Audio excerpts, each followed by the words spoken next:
podcast is powered by Audio House Dublin. Welcome to the Sold Out podcast. Today we're joined by Aoife Dooley. It's an absolute pleasure to have you on. Thanks for having me. No worries. Well, because honestly, even when with this whole thing we were just talking before we got started, that talk you did give in the college, kind of did inspire me the way when you were talking about obviously being an illustrator, and when you came out of college that you kind of made the look happen for yourself with the book. So it did kind of inspire all of this then, once I was kind of got on with college and everything like that. So I really appreciate you coming on and everything like that. Oh, that's deadly. That's really nice. No, honestly, yeah. Delighted to see you doing something as well, and then with the magazine, it's great. You just have to do your own thing and just kind of get stuck into it, really, don't you? But yeah, I suppose, do you want to just give some people a background about yourself? I know you're kind of multi-labelled.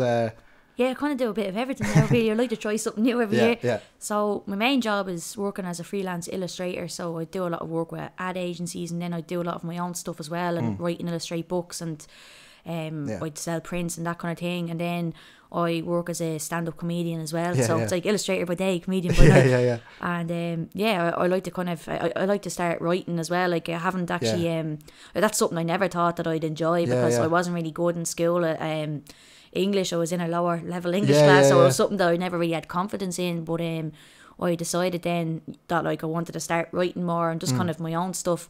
So I kind of started writing loads, and I brought out an animated TV series then, and I'm working on another TV show. Hasn't been picked up by anyone yet, but it's just for myself, as you said, again, just put myself out there. Exactly. So. No, it needs to be done. I suppose there's a lot to unpack there. I know. It was like, I suppose starting out with school, it's kind of interesting, because I suppose, like you said, if you're in lower level English, you probably didn't think you'd be a published author and everything like that. It's the complete opposite of what I would thought. Yeah. So I was gonna say, how did you find school? Where they didn't really push you, or do you find just getting on with yourself? I was a big messer in school, really. I didn't really pay attention. I wasn't really interested in school. I was more interested in the art kind of side of school. So I done art in junior cert and then leaving cert, but even still it wasn't the kind of art that I want, yourself. It's all art history and it's all like life drawn and still life drawing apples and bananas and all that shit, you know what I mean? So kind of wasn't really exactly what I wanted to do, but it was kind of in and around what I was looking to do after after school. So I didn't really kind of do well in school, and I was only ever interested in that one subject, so everything else kind of fell behind. And people just kind of, the teachers and all, just kind of looked at me as if you're just wasting our time and that kind of thing. But it was actually just because I had a focus on one thing, and everything else just kind of I didn't care about. I didn't see the point in doing it. I didn't see, still to this day I haven't used maths, and we have smartphones now, so it's grand, so it's it kind of, I just felt like I had to do loads of things that I didn't want to, and I was very stubborn with it, and just wanted to put everything, all into just one subject, if that made sense. So done really well in art, not so good in everything else. I was like myself as well, I suppose. I feel like anybody kind of creative, and then when you're interested in your own thing and you know that, and you just want to kind of pursue it, true. It's a struggle, because even in college and everything, you're still kind of being pulled away by different things that you kind of have to do, but it is important at the end of the day, I suppose. I suppose with college, then you kind of get you delve in deeper to a subject that you want to learn about, and then you learn how to kind of use the programs and that kind of thing. So while it might seem tedious at the time, you need those for when you go out and work freelance or in an office, and it really is helpful. I'm tripping over all my words. I'm probably talking really fast. Had a coffee today and I'm all over the place. But coffee doesn't do it good with me. But it's good for when you leave, because when you go to work in an office, you need to know how to use these things. So it's kind of it does benefit you later on. But you can kind of have a bit of crack in college as well, and just kind of have fun as well. So it's not all bad. It's kind of because you have to be kind of all singing, all dancing when you leave as well. You have to really know a bit of everything. Know a bit of everything, but you're still learning when you leave as well, which is the nice thing. You're not expected to know everything, so that's good as well, because I most certainly didn't. I still didn't know loads of things when I left. So it's just by kind of getting on with it, I suppose. You're just learning as you go. I think the most important thing after college is not kind of jumping into a job that you don't really want to do, but you just feel like you need to use it for the degree that you've just spent the last few years doing. I think it's important to do something that you really want to do, because you can work in an office or a job like that for the rest of your life, but what will you achieve for your own self? I think that's really important. So it's good to work on your own stuff as well. 100%. That's a big thing, I think. Like a lot of people, when they're just working like in that 9 to 5, that I saw an article recently. You know what, this YouTuber Casey Neistat? No, I don't know. I don't think so. He's like a filmmaker. He spoke at that Dublin Tech Summit like last summer. But he's really good, and he put up this thing that was kind of like one of those classic, like, you know, like money doesn't make you happy sort of videos. Oh yeah. And he was kind of getting at it because like he came from nothing and then kind of turned these films, like this YouTube channel, into like a big thing for himself. And he was talking about this article that came out, and it was this fellow who worked in like one of them kind of hedge fund companies or something, and he was working and he was making like $1.2 million a year or something like that. And the heart of it was like, you know, if it's not what you love to do, like you're always going to be unhappy. Yeah. And the way he was putting it was like, yeah, like money could solve like if you don't have a house or if you don't have food or whatever. Yeah. But it's not going to answer like the other questions, like are you happy, are you fulfilled, you know, everything like 100%, that. You know? So yeah, it's so true. Like, I think you know? it comes into it, like, and I think like it's a big thing. I think now just kind of following what you feel like you have to. Yeah, I think so as well, because you kind of, like, if you're working in an office, you can't put that work up on your own personal site because it's not your own personal work. Do you know what I mean? So, like, where do you go then after that? Like, you go to work in another office job. So it's kind of important to work on your own things. That's what I always have thought. Like, even when I was working in an agency, I found that the work I was doing was kind of, it brought me back to like secondary school, and then it brought me back to college again. I wasn't doing the kind of work that I wanted to do, so it's always important to do your own thing because you just get joy out of doing what you want. I think, like exactly, I find anyway. Yeah. Because I mean, your work as well, it's so personal to you, obviously. Yeah, of course. I mean, how did you get your start with everything with Nikita and everything like that? It's just for people's kind of background info. It was kind of random because when I left college, I didn't have a whole lot going on because I wanted to work as a freelance illustrator. I was doing kind of freelance work while I was in college, but then I wasn't really sure how to go out about looking for work, you know, that kind of way. And I just found that the summer was very quiet, like after I finished up, and usually January and the summer are very quiet. So I just got a big fright because everyone else was working and they were in like different jobs, and I was like, what am I going to do? I have this degree and it's just like, it means nothing now because it's not exactly what I want to do. So I just started up a Facebook page and started doing illustrations in a style, and basically pink and black illustrations, and posting them up every day. And not many people were liking them at first, and then it got shared on Spin 103.8, the radio station, and then that kind of went a bit viral. Spice Bags thing or something. Yeah. Then that kind of got a good reach then, and then people came on to follow the page, and then that kind of just kept happening then, and it kind of just started to grow. So it wasn't my friends and family just looking at my work anymore. It was people I didn't know, or, you know, people who didn't know me. So that was kind of a whole other realm of it. So it was completely new to me. And and then I just kept at it. And then before I got to my graduation, I think it was like maybe a week or two before, I got contacted by a load of different book publishers because someone wrote an article on it in the Irish Times, and that was just amazing because I didn't expect any of those things to happen at all. Like, it was just kind of the right place at the right time, I think. And then because I was working hard in the background, so it was kind of, it was really a whirlwind kind of like time, like, because I didn't like really couldn't comprehend everything that was happening because I thought like, oh, this is something maybe I'll achieve in 10 years, not just before I graduate college. So it was kind of like, I was really excited, but then it was really, really overwhelming as well. You know what I mean? Like, so it was a really exciting time, and to have gotten the chance to get 2 books published like at a young age, I was really delighted, like, and I felt like that kind of set me up for other work that I had to come, you know, that way, and different talks I'd give and that kind of thing. The offset and stuff as well. Yeah, of course, so I felt like I had something to show and something that I'd worked hard on that I can show and share with everyone else then. Definitely, And I suppose just for people as well, so like, because obviously it links in with the RTE show as well. Just talk about a bit, like, who is Nikita and everything like that, you know? So Nikita is a 22-year-old girl from Coolock, and she has a boyfriend called Anto and a best friend called Tanya. And it's just really about their everyday lives on the Facebook page. And then within the books then itself, it's Nikita giving advice on how to be massive. So, you know, how to look stunning, basically. Not that I know anything about that, but she does. And then how to deal with poxes on a daily basis came out the following year. And that's basically just a book about everything that people do that annoys me and how to deal with it and how to get them back so they don't do it again. It's gas when you read it and you just notice it out in the wild like that, you know what I mean? It's just gas, like. All the really like annoying things that people do that everybody does. So I thought that would be relatable as well, and I tried to do that in my work where people can relate to it and tag their friends in it and go, oh, that's you, the weekend or whatever. So it's kind of, it's a good way of growing it as well. Is that why you started out on Facebook, do you think, or was there any particular reason with that? Well, I had an illustration page on Facebook, and then I already had an Instagram account called I think it was called Dublin Illustrated, and I had about 5 pictures on it where I was just illustrating different buildings and shops in Dublin, and I just tore them all down then and just turned it into and just start going on that. Then there wasn't many followers on it to begin with. Now there was probably about like 500 or something, like, and then I start growing it and growing it and growing it. And just I think at the time Facebook was kind of good for getting a reach, but maybe not so much anymore. Because I've been struggling with Facebook actually. So it's pretty difficult. I've kind of turned me back on it now. I have to say I haven't been posting much up on the page, and it's a shame because it was something that I used to love to do, but it just that they really have cramped down on you know, have to buy the ads or something. It really is, like, it's disgraceful really, like, but Instagram is still quite good if you know what you're doing, and with hashtags and that kind of thing I find work really well. So it's really just what you make of it. But I think Facebook's kind of dead. I don't like saying it, but I think it is. It's not, you know, and that's not just from me, it's from loads of people in the creative industry. Like, you've told me the same, it's everyone's finding the same thing.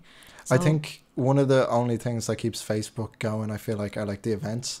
Yeah, do you know what I mean? Because the events are still good on Facebook, but I'm wondering like when they'll incorporate that maybe into Instagram, because you know the way you might put up like a comedy gig, like you should be able to like click on the picture maybe and like hit going like it is on Facebook, or get the tickets there or something. I feel like if Instagram ever get there, I feel like that'd be another big kind of... I think so. I think the only people who are really left on Facebook are like Maz and on them groups and like literally just scrolling, like giving out to everybody. Like, I find that's just all Facebook is to me now. That's all I ever see. Or, you know, you put up pictures and it's only your nana commenting, or you know, it's just so doom and gloom. It's just like you can't go on it without seeing something horrible, and you're just like, why did I go on this today? I should just delete the app. Like, that's literally how I feel about it.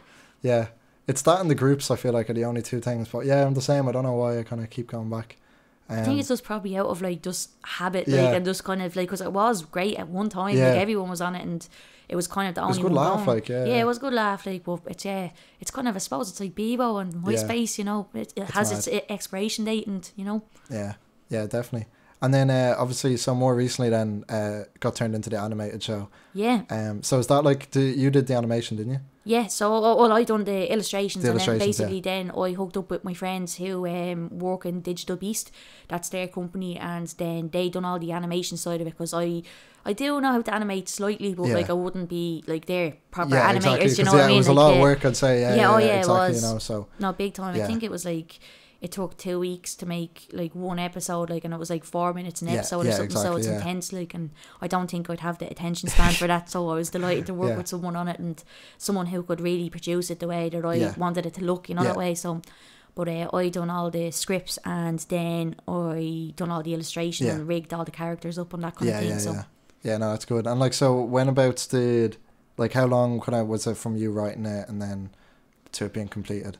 It was kind of a lot of going back and forth, not in the sense that there needed to be loads of changes or anything like that. Like, RTE, I have to say, were great to work with, like, and I had my own free reign on what I wanted to do. It was just really a case of getting the scripts done, and then I couldn't actually do the illustrations until the scripts were done, because I didn't know what I was going to look, what the storyboards were going to be like or anything like that. So it kind of it took about, like, well, I was asked in January in 2017, was it? No, 2018.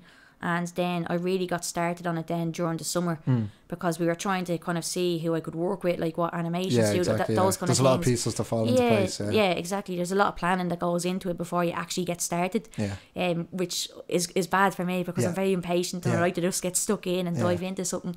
But and then got stuck in then over the summer, and then we just kind of just went one episode by one, and once the scripts were kind of signed off, then we just kind of got really stuck in, and it didn't take too long at all then to get them kind of finished and up. So because there was only 4 episodes, they're only short, you know. It was kind of like a tester to see how it goes. So waiting to find out now to see if we get more. But I'm not holding my breath, in the sense that animation in Ireland, like there's no budgets really for it. Like, you know, if you're recording something and it's like an actual recorded TV show, you can get like grants and stuff like that for animation. As far as I'm aware, you can't. So it's, you know, it's a lot of money as well. Yeah. So it's you're kind of relying on someone. It would have to do exceptionally well to go into it. So that's why I need people to watch it if they like it and talk about it. So it's a very much kind of almost like, you know, constantly posting up about it to let people know and that kind of thing. So, but fingers crossed, I'll find out at the end of the month. No, it is gas. But like, being realistic about it. Yeah.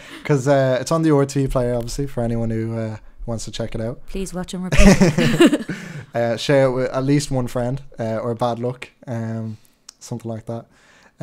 But yeah, like, what were you like when you were getting into that? Did you have any like major influences or anything that you wanted it to be like in terms of like animation or anything, or did you just keep it? Because I know like it follows on with the book perfectly, but was there anything that like you were kind of like? Well, it's more a story as well, which was completely different to the books in one sense, because the books were kind of like just giving little tips of advice. There's no story really to it, so that was kind of completely different. Kind of coming up with the character, really. Like. So it was really kind of like diving deep into like what their world was like. So, and it's kind of like it basically then.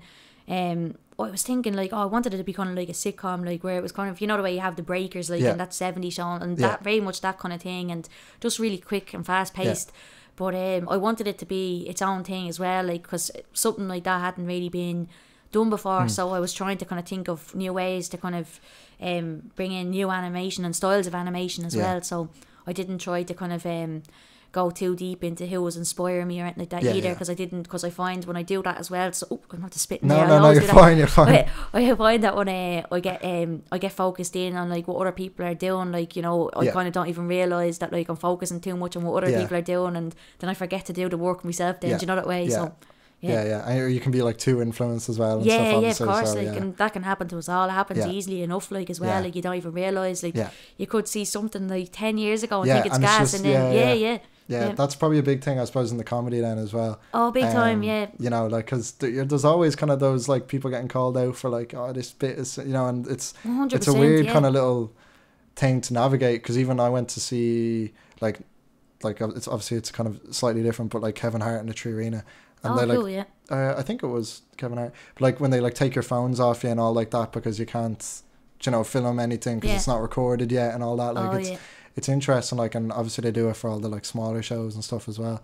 But I suppose, like, where did you find your start in comedy then? Because like I suppose it followed on from this, but it was kind of random. I was working in an advertising agency, and I was working on my second book at the time too. But I couldn't juggle the two together. It was too intense, and I was just working like 9 to 5 and 9 to 7 sometimes, going home, doing the book, and I was just absolutely exhausted. And then obviously not realising that I'm autistic too, so I was just absolutely fucked. Like, I was just so tired. But when did that fall, like, in terms of the diagnosis for? Well, that in 2017 I was working in the agency, and then I was finishing off my book, and then I started doing comedy. That summer then in 2017, I think it was May, and I'd been doing comedy nearly a year before I found out I was autistic.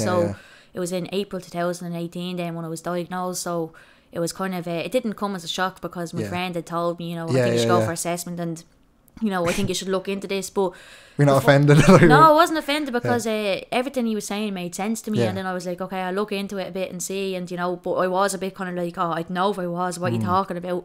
I was a bit shocked on the day that he said it, but then when I started looking into it, I was like, no, this actually makes a hell of a lot of sense. And so I got into comedy then the year before that, which is gas, because, you know, I can't even barely look people in the eyes, so it's kind of like, you know, and I'd be standing there like a plank sometimes, like, and don't be moving when I'm doing my stand up, so I have to learn how to use certain body language to kind of engage with a crowd, because I'm not good with that kind of stuff, and I'm not good at picking up on body language either. So if I'm pissing someone off, like, I have absolutely no idea if they're turning away and they need to go somewhere. No idea. I'll start having like an hour long conversation with you.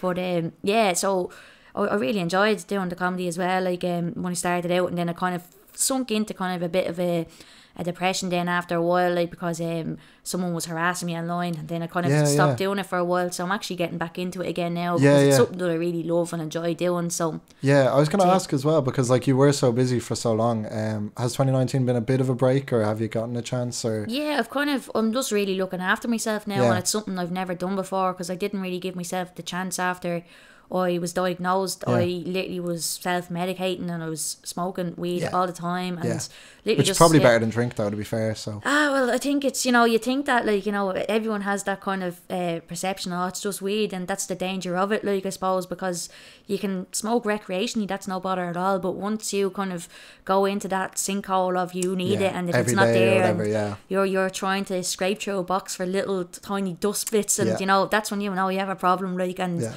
you know, and I think a lot of people don't realise that they do have a problem with it because of how easygoing everyone is with it, but it can really mess you up, like, and I only realised that after stopping it, and I'm a month and 2 days I think off it now, and it's really made a huge difference. Oh, so it's only recently as well? Yeah, it's only recently, like it really kind of has made all the difference, and I'm never going to go back to it, because I just wasn't achieving. I thought it was helping me creatively, and it really wasn't. It was kind of stunting me creatively because I didn't have the energy to do anything I wanted to do, and I wasn't progressing in comedy. I was still doing my same set, and I found that I was just blaming it on other things, like, oh, I'm just tired today, or I had a lot of work on. It was never about the weed, and it was all about the weed, you know, that kind of way. So it was kind of, I decided then to make a difference this year and just change and start looking after myself, and start kind of being more transparent with my followers, and just kind of, you know, just being myself, because I've never really got the chance to be that, like, because I was always kind of relying on that to kind of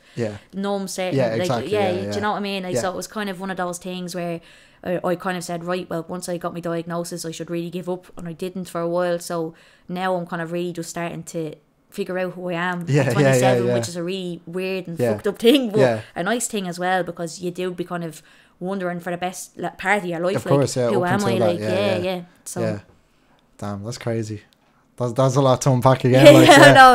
I just talk loads as well. I don't know when to stop talking. So I'm just it's like, perfect. No, it's just really fascinating. Even like, I suppose, like, where'd you get the start in the comedy? Like, was it just a stand up or like an open mic, or where did you kind of go? I started in Cherry Comedy first, and that was in Whelan's. They do every Monday night, I think it is, and that's a great place to start out, because everyone is just kind of almost new there, starting out as well, and then they have like a mixture of like really new acts, like first time acts, and then they have like people who've been doing it a long time as well, for a few weeks and stuff, and the lads are really sound as well. Like, they look after you when you're going in for your first time and all, because it can be quite daunting when you've never done it before. I was gonna say, like, even when you were saying about the on stage thing, like how was like that first gig, you know, when you just kind of peek behind the curtain, because we've had like even musical artists on, and one of them recently supported YG in the Olympia, so it was like sold out crowd in the Olympia, and for him, like, you know, getting up in front of that crowd, then, you know, and you're kind of worrying, oh, like, you know, my music isn't the same as this fella's, you know, and all that, like, so I mean, what was it like kind of the first time, and kind of getting used to that?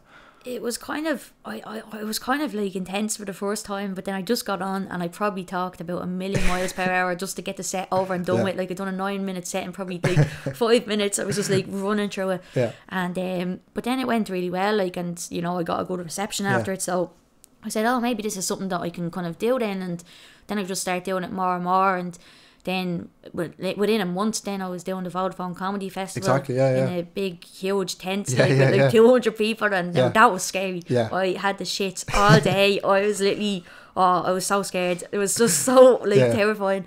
But that went really well, and as well. And like, you see your face in the posters and all, and like, obviously that's like really exciting, but then you forget the other part, like, oh shit, I'm doing this, I have to do this, like, in front of all these people, and that can be scary. But I think like if you focus on something, like even with like illustration and design and all that as well, like once you put like the work in as well, like I think it pays off. Like, and, you know, obviously the crowd owes you nothing, like, so you kind of, you know, have to just go on and do your thing regardless of what way it goes, like, you know, you can never tell. I've never been heckled now, thank God, but I don't think I let people get a word in edgeways, so I think that's partly to do with it, like, or mainly to do with it. So. But I think that would have been the biggest gig that I'd done, though, was at Vodafone Comedy Festival. And then you did Body and Soul, didn't you? And I done Body and Soul as well, Body and Soul, I was really nervous about, because that was a much longer set, and I don't think I was really prepared for that. So was that your longest one, or? Yeah, that was like about 22 minutes, I think, or something, and I wasn't really prepared at all, like, for that now, to tell you the truth, in the sense that, like, I don't think I was ready to kind of go out and do a gig that long.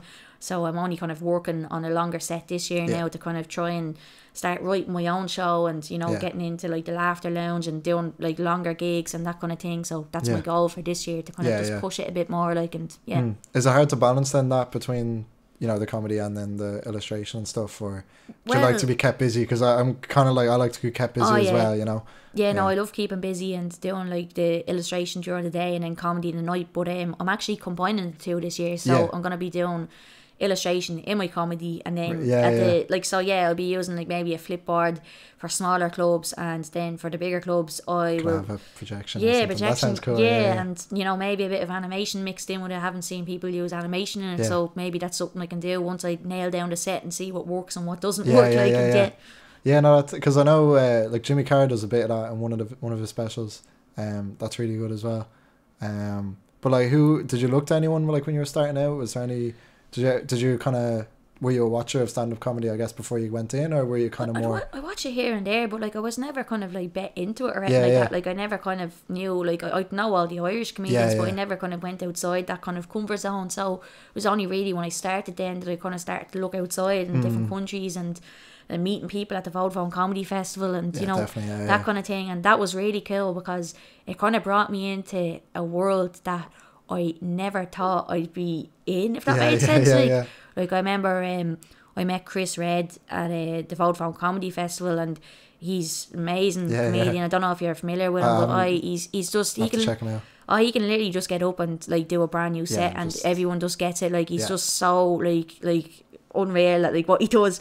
But he is on Saturday Night Live now, but we met up with him I think a couple of months after the Vodafone Comedy Yeah. Festival, because we were hanging out with him there and we were in the same tent, so that's how I met him.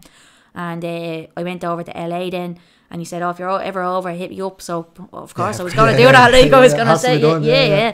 So I did, and we met him at the Laugh Factory, and he had a gig there, and then basically he had like a gig at 7 o'clock and then a gig at 9. So Yeah. we were just hanging out in this comedy club that, like, you know, we don't really have over here. The Yeah, closest yeah. thing we have is the Laughter Lounge, but this Yeah. was on a whole other level. Yeah, like, yeah. Is that the one that like Joe Rogan and all is in, or is that? I'm not no, too that's- sure. It has a big like yellow like logo behind it. It just says the Laugh Factory. So if you look it up on YouTube, you'll see it. Like, Yeah, yeah. But yeah, like I think that they have like really kind of big comedians Yeah. on there as well. Like, you know, quite regularly. Like, so it was kind of cool to even be there. Like, Yeah, and yeah. then when we were leaving, he's like, "Oh, I want to go clubbing," and I was there wearing like I didn't even Yeah, realize just- at the time. I was so excited to go out. I had a play suit on and I had it on backwards, like, and my tits were falling out. Like, and I was like, "What is going on?" I didn't even know. Like, I was wearing it backwards. It was so embarrassing.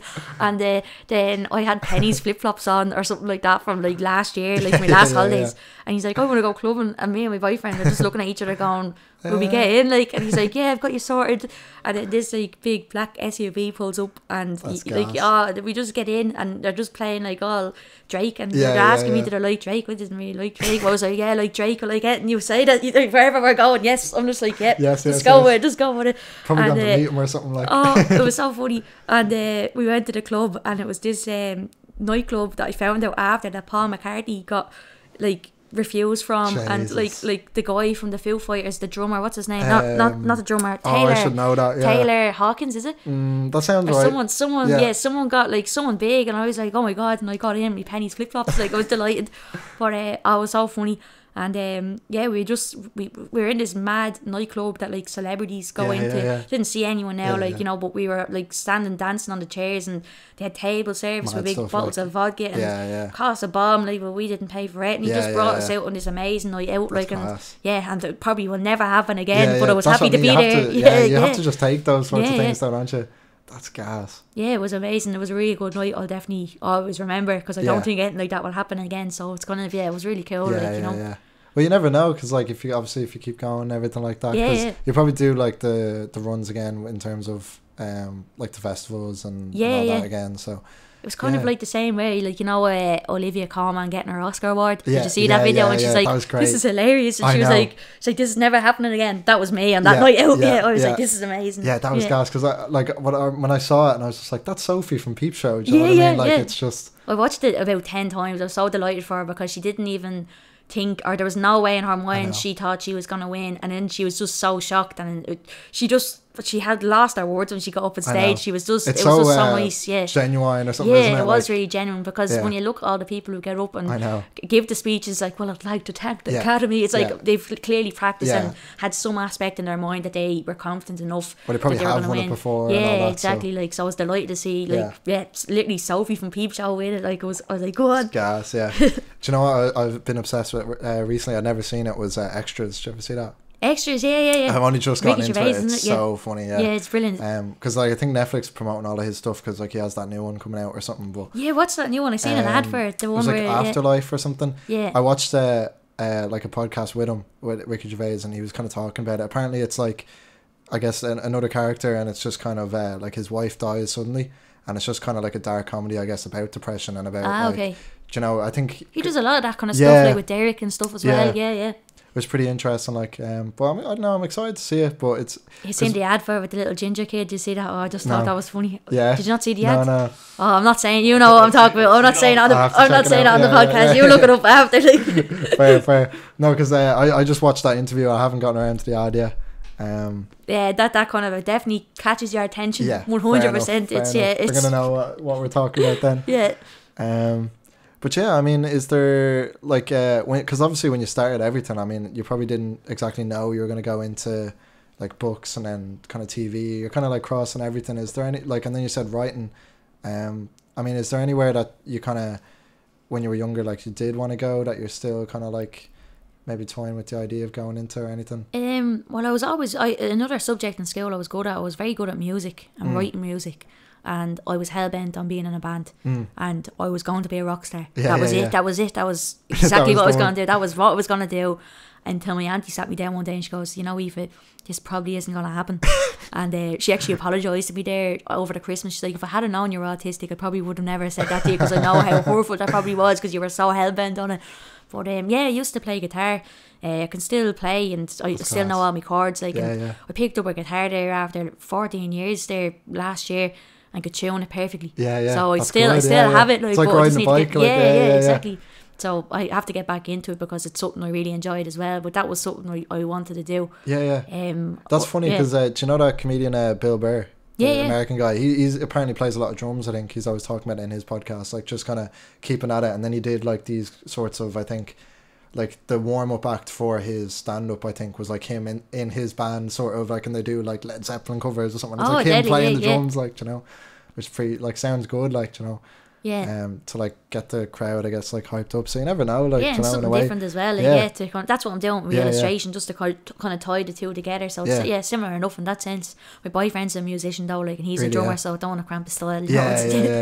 So is that kind of like is like rock music your thing, or? I was definitely into like rock and punk growing up. That was definitely my thing. I was like a little rocker.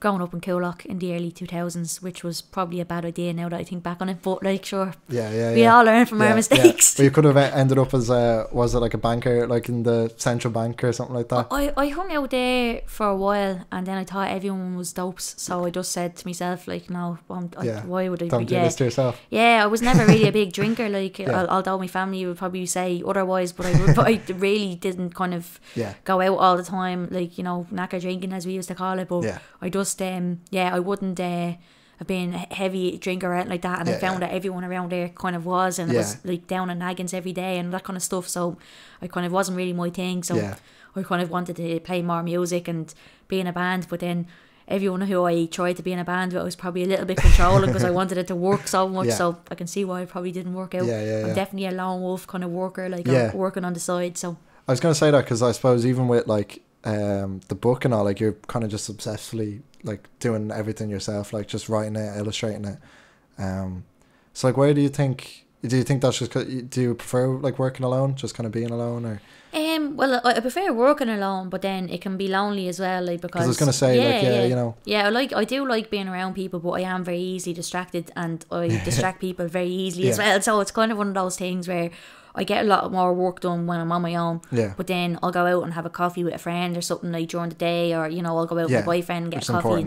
Yeah, like just to kind of get out of the house and kind of, you know, see the world, basically, be around other people, because you can kind of go into yourself, especially when you're writing books. It takes a lot of like just late time and just kind of going over the same thing or whatever over and over, you know. Yeah, definitely, like, and you can kind of not even realise how when the last time you went out was. So I kind of make it my goal now, like, for like, you know, right, I have to get out of the house for a little walk, or I have to go for a coffee, and because I just get so sucked into my work that I even forget to eat sometimes. So it's kind of, you know, I have to remind myself and set little alarms on my phone. I know, yeah, no, like that, because it's like, even like with the podcast, like, you go home and edit it and everything like that, and it's the same, like, it's just kind of get pulled away. But I read, are you familiar with that guy, like that Jordan Peterson fella, who's like it's like a psychologist, and he's kind of like famous on the internet now because he's like, I don't know, he kind of gives these like lectures, and it's all kind of about kind of like self-improvement sort of thing. No, I haven't heard of him. And just one of his things is like, again,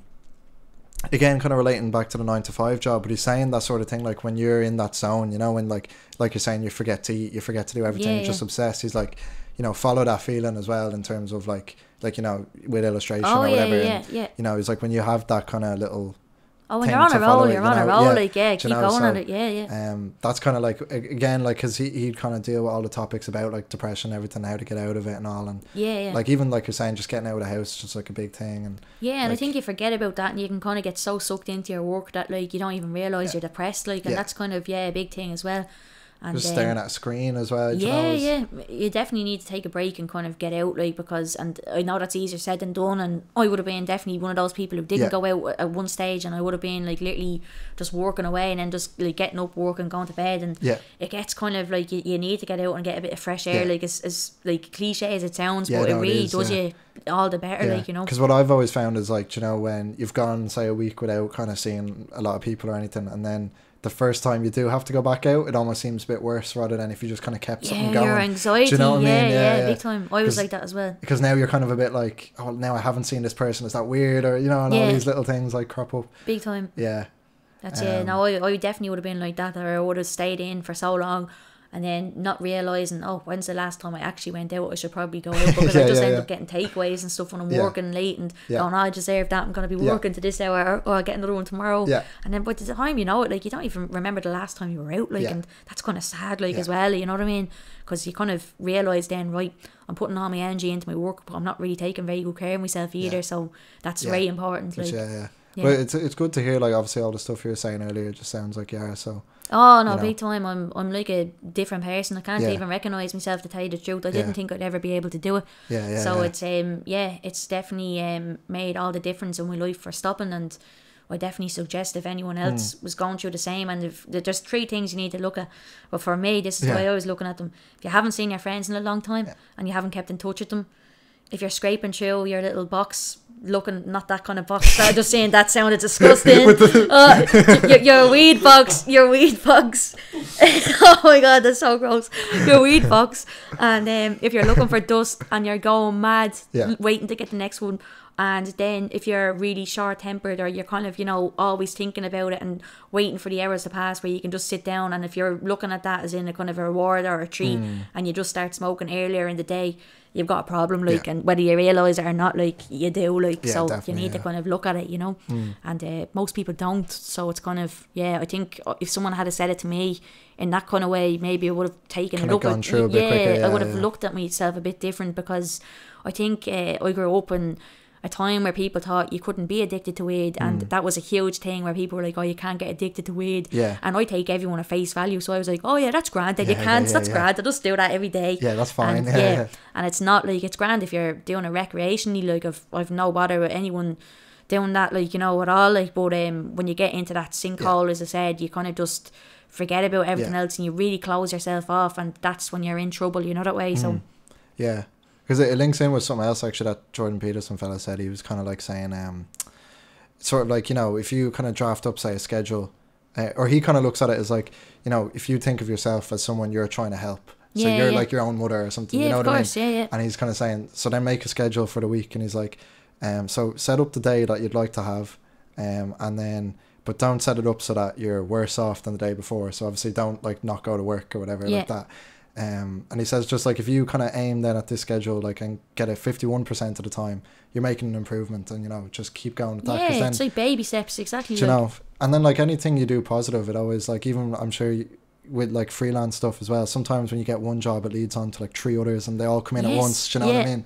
So it's like that sort of thing, just kind of the positivity just kind of spirals back a bit, you know. Yeah, no, that's very true, I have to say, because when you're what's the word, I was gonna say oozing, I was like, what am I like saying, what's all this stuff coming out? But you know, when you're like projecting positivity, you'll get positivity back. But if you're not, like, you know, people will kind of reach out anyway to see if you're all right. But like, you know, I find that it's kind of transparent in that way, where people kind of will kind of take a step back as well, like, but then they'll come back to you then, like, when you're kind of doing good again, and you know, that kind of way. So it's that's definitely something I find. And literally within the last month of giving up, like, there's just so much I have to focus on now, and I find that things are kind of getting better and things are coming back in, and you know, I'm getting more work and I'm reaching out to my family and my friends, and you know, things are kind of almost fitting back into place. So it's kind of it's you need to kind of focus on those things as well, because if you do, then, and if you'll feel better in yourself is the main thing, and you'll project that, and other people will see that in you, basically. Like, it'd be easier to project it, obviously, as well. Yeah. It's kind of, you just do it naturally because you feel that way, you know, that way. So you almost have to think yourself into it as well, in a way, you know. Yeah. So you have to like make that start, is like what we were saying. But yeah, I mean, there was something I was going to say to do with that. That's really annoying. I hate when that happens. Yeah, no, like, it doesn't happen to me anymore, but it was happening to me all last month. We're like, I'm going out. What? Yeah. What am I doing? Like, no, there's just something like what we were talking about. But other than that as well, just kind of on the podcast, I always get people to kind of say what they're obsessed with at the moment. Like, so whether it's like a Netflix show or YouTube thing. Oh, well, I'm autistic, so we have obsessions. Mad obsessions. Yeah. Or like, even if it is something totally weird, like I don't know what. Well, carpentry or something. Let me see. Carpentry, I love a bit of carpentry now. Let me see now. I kind of go in and out of things. So like, I would have been buying loads of wool in Hickeys and doing these little pom-pom things, not little bobbles you see on top of your hat. Like literally making loads of them and turning it into a cushion and stuff. So that was keeping me busy for a while. I was obsessed with that for a while. And then at the moment, documentaries on Netflix and Amazon Prime and wherever else you can find them, basically. And then what was something like? Did you watch the Ted Bundy ones? I did. I watched the really tapes. Good, that was really good. And Murder Mountain is a great one as well. And someone was telling me that's the one in the California, in the kind of the marijuana farms or something, isn't it? And I'm a little freak when I'm watching documentaries, because I'll go on and I'll look up all the stuff as well while I'm watching it, and my boyfriend goes mad, going, get off your phone. I'm like, no, I have to do this. And what the funniest thing about Morden Mountain is, right, do you ever hear the guards in it? Like, the guards are like, we have this high-tech technology now to find these greenhouses, and it's Google Maps. If you zoom in on Google Maps, you can see all of them, like, and you can see all these little dots, and you just zoom in and you go, oh, there's one there, and it's actually kind of, it's like a little game. You're just that's really how they do it. It's so funny. But that was a great documentary, though. Obviously it wasn't a funny documentary, but really good. That was, it was kind of interesting to see the illegal side of it, and then going legal as well, like, and you kind of, that's another reason why I stopped as well. You just don't know what's in the shit, like, and what it's sprayed with, and you know, and I think someone was saying to me that it went from like 4 THC or 4% up to like 12, and it's just really kind of, you know, and I don't know anyone who's autistic who smokes, so I really didn't know what it was doing to my brain. And you know, it's not like I could say, oh, you know, how is it for you? I didn't know anybody, so I kind of, you know, but you never know anyway, because obviously you have all this stuff of like, you know, if you're smoking too young, it's like you could be schizophrenic, or you know, it'll lead on to anything. So that's it, like, it's definitely not like, I feel like when you see those kind of California, you know, when it's where it's legal and all, they almost seem, it's like a health food over there or something. Do you know what I mean? Because they have like the CBD, like it'll cure like your whatever it is, like it'll cure it apparently. Well, the weed in California, the difference is that you can go in and you can buy a strain that's suited to you. That doesn't make you feel like you're kind of like, you know, anxious and all that. And that's the good thing about it. And it's, you know, you can get like, the way you'd get a top shelf whiskey, you can get top shelf weed, and it's under a microscope and it's medical and all that kind of stuff. So that's the good side of it. And it's consistent as well, like, you know what I mean? Yeah, so it's kind of, that's the good side of it over there. But over here, it's just completely unregulated. And I think a big turning point for me, like giving it up, was that I realised that I was very similar to my dad, and he was an alcoholic. So that was his kind of choice of, you know, whatever you want to call Yeah, it. of course, yeah. So, and he was autistic too. So a lot of autistic people do self-medicate because they don't realise what's going on, and the world can be overwhelming in itself. Exactly, but even more so when you don't know why you can't go into a shop. I was going to say, because with the late yeah. diagnosis as well. And I think it was on one of your articles as well, saying it's quite underdiagnosed as well. With women, it is massively, because I didn't even know girls could be autistic up until last year, to tell you the truth, because it never came into my peripheral. It never came into, anything that, I ever talked to anyone about. So I never knew that there was even a possibility that I could be, but I knew I was different. I knew that for all my life, and even through college and all. So you kind of get down on yourself, and you actually just think because no one ever the problem is no one ever tells you if you do something wrong, and people, I'm very outgoing, so I'm very honest, so I'll tell someone if they've done something to piss me off, I like someone to do the same for me, because otherwise I'm oblivious. So when people just start falling off the face of the earth, and kind of don't give it any reason, it's easier just to I get you. When that happens time and time again, you really, really do get really depressed, and the anxiety you get, and you're just what's wrong with me? Why don't people like me? Why don't I have any friends? And it just makes it worse because you don't know why as well. Because you're blaming yourself. And that's literally why I would have started smoking as well, and I'm sure it was similar enough for my dad, and so it's that's why I speak out about it a lot now, because there's so many people who have no idea they're on the spectrum, but people have found out from me speaking about it and have been diagnosed, and I'm just basically sharing on from what my friend told me and helped me with, so if I can help other people with that, I'm definitely going to do it, because it is so massively underdiagnosed, and there's not really much knowledge on it either, which is kind of, that's a big thing. It's important, because even my sister as well, she suffers from dyslexia, but she has it really bad as well. It's it's only when you kind of come in contact with it and you kind of learn the intricacies, and that there's a spectrum and everything like that, That's what I mean.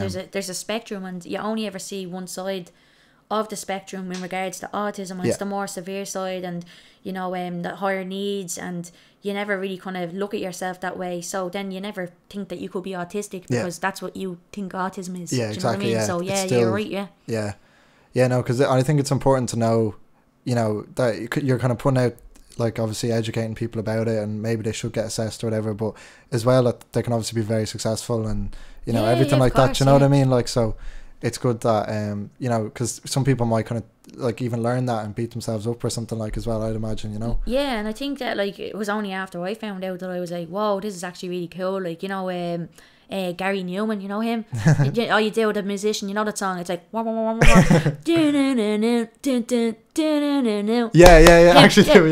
he's Asperger's, and that's why he's so quirky and everything, and how he was able to produce that kind of music in that time, and you kind of start to realise that there's loads of musicians, there's loads of artists, and people who are doing really well, even that girl, I can't remember her name now, but she's only a young girl in primary school, and she's speaking out about global warming. You've probably seen videos of her online. She's on the spectrum, and you see people like that, and you kind of go, oh, it's going to be okay. Exactly, there's actually nothing wrong with me. I just think a different way, and I can kind of just work even more into depth than other people can even ever achieve. So you kind of start to look at it positively then, and you forget about all the times that people kind of just fucked off on you or disappeared. Because now it makes sense. It makes sense. And I think that's very important, because I think loads of people take for granted in life who they are, and they know who they are, but it's kind of unusual to go through your life not fully knowing who you are, or why you do the things you do, or why you get so stressed out or overwhelmed in certain situations, and to find the answers for that, it's literally like someone just giving you a book going, these are the answers to your life, and this is what you've been looking for, and honestly that's what it's like. So it's really kind of, if I can give that to other people, I most certainly will, because I wouldn't like to see anyone else struggle like I did. But then at the same time, if people are asking me for advice on, should I tell my son he's autistic, should I do, that's not my place to say.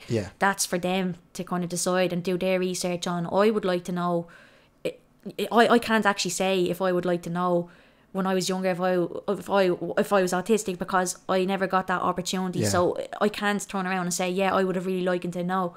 I would in certain circumstances then. But you don't know how that would have played out either. Yeah, but then I didn't. Obviously. Yeah, exactly, and I didn't know what my talents were either. So what way would I have taken it? So I don't want to be responsible for that kind of side of things. That's kind of something that they have to make as a parent. That's a choice that they have to make and a decision they have to make. But I will help anyone in regards to finding out like where to go to get assessed, and where I look to get information, and you know, YouTube videos I would have looked at and articles I would have read, and that I'm more than happy to kind of give out that information. But any big decisions like that, obviously, I think you're not like a counsellor, like, you know what I mean? like it's, I'm not, exactly, I'm not a counsellor, like, and I find with like online people presenting themselves online, like, you know, bloggers and influencers, and you know, people like, you know, I've seen people who are like into like health and fitness saying, you know, anxiety is just your own kind of thing, you know, get up and get over it. It's like, who are you to say that? Like, you've clearly never suffered with anxiety in your life. You're not a doctor. Like, shut up. Like, do you know what I mean? So definitely. And I find there's a lot of that online now, so I try to stay away from that and only speak ever about my own experiences, and if that helps other people, then great. But if not, then, you know, I'm still talking about it, and it's kind of learning myself as I go along. So it's definitely like, and like it's almost, I mean, because like you had to go through so much, like in terms of school and all, like you obviously were entitled to more, you know, like help or whatever, you know, that might, you know what I mean, like, as well. Would have been 100%. Like, I had to do maths in my principal's office in primary school because I couldn't concentrate, like, you know, and I feel like that would be the only thing I would change, because primary school had a massive impact on my life. Exactly, because you just don't know what way. And I think it would have been easier in that sense, like, to get the help that I needed. You know, that way really would have made a difference, because it's so overwhelming going into school with loads of kids who aren't like you, but like, you're trying to be like everyone else, so you can kind of blend in, because everyone knows how weird you are, and anything bad that happens then in the class, like, automatically just gets blamed on you. Oh, someone took a shit in the floor in the bathroom, Aoife done that. Someone ripped their dress, Aoife done that, because you're the odd one out, like, and that's very hard, because kids are little bollockses, like, they don't know any better, like, and that can be there's very, all sorts of mad situations that, like, big time, like, and and it would have been only up until last year when I was diagnosed that I would have literally been looking back on those things and going, like, I would have been really bitter about it, going, like, you know, they ruined my life, they really fucked me up, like, I still have flashbacks of these things that happened to me. That's what I mean. And you kind of accept those things and go, right, well, they didn't know, I didn't know. And, you know, I've had people reach out to me from primary school or secondary school or wherever, and, you know, it's not all that bad, and people don't realise the impact it can have on you as an autistic person, because they don't know either, like, so it's kind of, it's a learning curve, you know that way. And it's good to, like, just spread that information as well, like, with anything, like, as well, because there is, like you're saying as well, with, like, unfortunately you're kind of up against, like you're saying, the influencers and stuff that are pushing almost the wrong agenda. You're going for, you know, 30 miles an hour in the wrong direction of what, like, the discussion needs to be, you know what I mean? Big time. It's so fake, and I feel like people, there's a lot of stuff online, like, and a lot of people with a big followings that are just saying things that they think people want to hear, and they're not giving out solid advice. They're just doing things to kind of get them a bigger following. They'll be talking about certain things that have happened to them, but like, have they really? I know of a few people who talked about certain things and found out then that they were like just doing it to gain a following, and you can almost tell, like, sometimes when someone isn't being transparent and they're just kind of using that as a kind of push to kind of draw people in and that kind of thing. And I think that can be dangerous as well, because, you know, some people are very impressionable and will take advice like that, like what I was saying with, like, you know, the health and fitness, you know, someone saying, you know, anxiety, you need to just get up and go. What if you can't get up and go? You're gonna feel like do you know what I mean? Like, so there's definitely ways and means of saying things, and I think that, you know, you have to be very careful when you do have a following of how you present yourself and how you say certain things, you know, because it can be picked up wrong as well, and it can come across wrong, and that will definitely will come back and bite you in the arse big time. It has to so many of them, you know what I mean? And it's becoming more and more prevalent now, obviously. It is, and thank God that people are more kind of open to, like, realising, right, well, they're not really transparent, they're not really kind of, you know, and I think people are dead wide to it now, which is good, and they don't take these things at face value, and which you shouldn't, because we don't know what these people are like in real life. They're just people, though, and you know what people are like, so... exactly. Like, you know. You don't know what people are like in real life as well, like, and that's why I try to just be completely myself now, because I wouldn't want to be any other way. It's too tiring for me to try and act and be someone else. I've done that for the best part of my life, like, so it's just easier to be me, you know, that way. So, and just if I can help other people, I will, you know. No, 100%. And then just I have a few talks booked in for the year coming, and I've one in Brighton, which is really cool. Like, so I'm starting to do more of those kind of things. So it's I can't really say too much because obviously I it's know. early days, it's so early on in the year, you know yourself, like, so.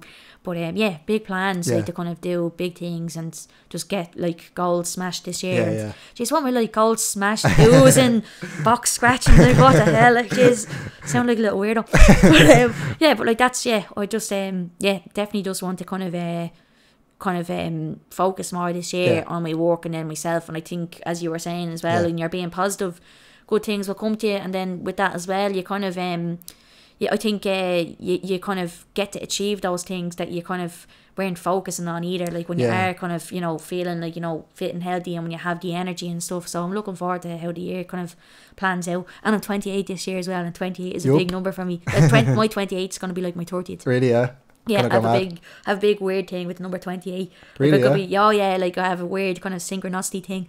So my family home is number 28. Oh, no way. My biological dad, who I'd never met before, his house number's 28. My mum and dad got married in 28. Like my stepdad got married in 28. They went away in their honeymoon in 28. There's that's loads. Mad. That's why you paid attention to that. Yeah. Loads of really weird stuff like that. I think the first few apartments that we went to see were number 28 as well. Yeah. It always means that I wanted a good thing. And I literally was walking back from counselling today, and I just looked up and seen number 28 in the door that I hadn't seen before, and that always happens, and I see it everywhere now. Like, so it's kind of I feel like it's it's kind of one of those, definitely one of those weird things that, like, you kind of just makes you feel like you're on the right track or something. Like, I get you. I always get that with deja vu. Do you ever get like, deja vu? I always kind of like, because sometimes it's just so vivid. I'm like, this has to be where I need to be or something, because it's just too like, it's too specific sometimes. Like, but that's it. Like, and it's happened to me so weirdly over the last while. Like, just there, Marion Square. I don't know if you've ever noticed. There's on the ground where the cement is, you can see these little kind of like, they're little circle. This camera on, is it? Yeah. Little circle numbers like this. This one is and I don't. Yeah, I know. Right? Little circle numbers like this, and it's like basically they have, like, you know, I think between, it probably goes all the way up to 100. Yeah. And I was walking back one day and didn't even realise they were there before. Looked down, 28. Yeah. So it's kind of, it's just a weird thing. Yeah. So I think it's I think this year is gonna be my year. Just based on that basis alone. So I'm gonna make it be my year. Yeah. So. Yeah, no, 100%. Like, obviously, all continued success, and I really appreciate it. Do you want to just shout out, I suppose, like your Instagram? I mean, it'll be in the videos description and website. And my Instagram account and my Twitter account are the same handle, so it's Aoife_Dooley. And then my website is aoifedooleydesign.com. So I've updated that with new work as well, so check it out. Yeah. And if you need, obviously, any, like, graphics commissioned or anything like that. Yeah, I do personalised commissions as well, like for like birthdays and weddings and all that thing. So I do that, like, and I also do a lot of work for ad agencies as well. So I'm an all rounder. So exactly, yeah. No, yeah, honestly, Aoife, thanks so much for coming on. I really appreciate it. Like, taking your time out. So really appreciate it. Thanks. No worries.